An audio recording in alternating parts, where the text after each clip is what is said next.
बहुत पुरानी बात है जब बच्चे आश्रम में रहकर शिक्षा ग्रहण करते थे। उस समय बच्चों को बचपन में आश्रम भेज दिया जाता था और जब तक उनकी शिक्षा पूरी नहीं हो जाती थी तब तक उनको घर आने नहीं मिलता था। एक बार सभी शिष्यों की शिक्षा पूर्ण हो गई थी।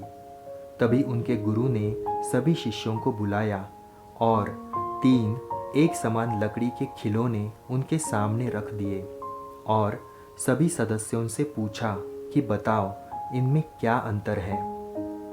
पहले तो किसी को कोई अंतर समझ में नहीं आया, पर ध्यान से देखने में लकड़ी के खिलौने में अंतर समझ में आ गया।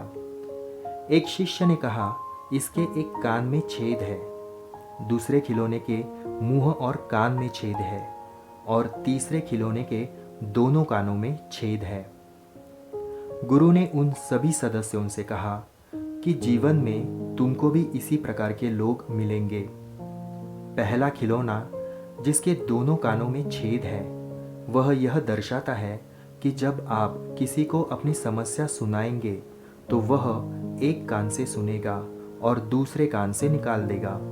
ऐसे लोग कभी विश्वास के पात्र नहीं होते, इसलिए कुछ भी हो जाए ऐसे लोगों को तुम कभी भी अपनी समस्या मत बताना। दूसरा खिलौना जिसके एक कान और मुंह में छेद है वह यह दर्शाता है जब तुम ऐसे व्यक्ति को अपनी गुप्त बात या समस्या बताओगे तो वह सबको वह बात बताएगा। ऐसे व्यक्ति को कभी अपनी बात नहीं बतानी है, ना उस पर कभी भरोसा करना है। वह तुम्हारे सारे राज सबको बता देगा।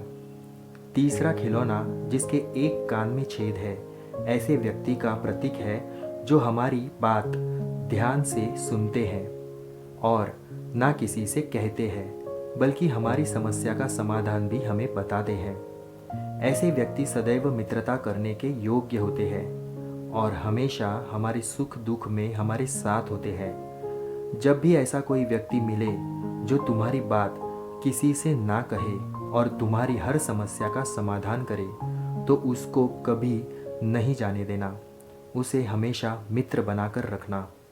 गुरु ने अपनी बात खत्म करते हुए सभी शिष्यों को आशीर्वाद दिया और कहा, यह मेरा अंतिम उपदेश है।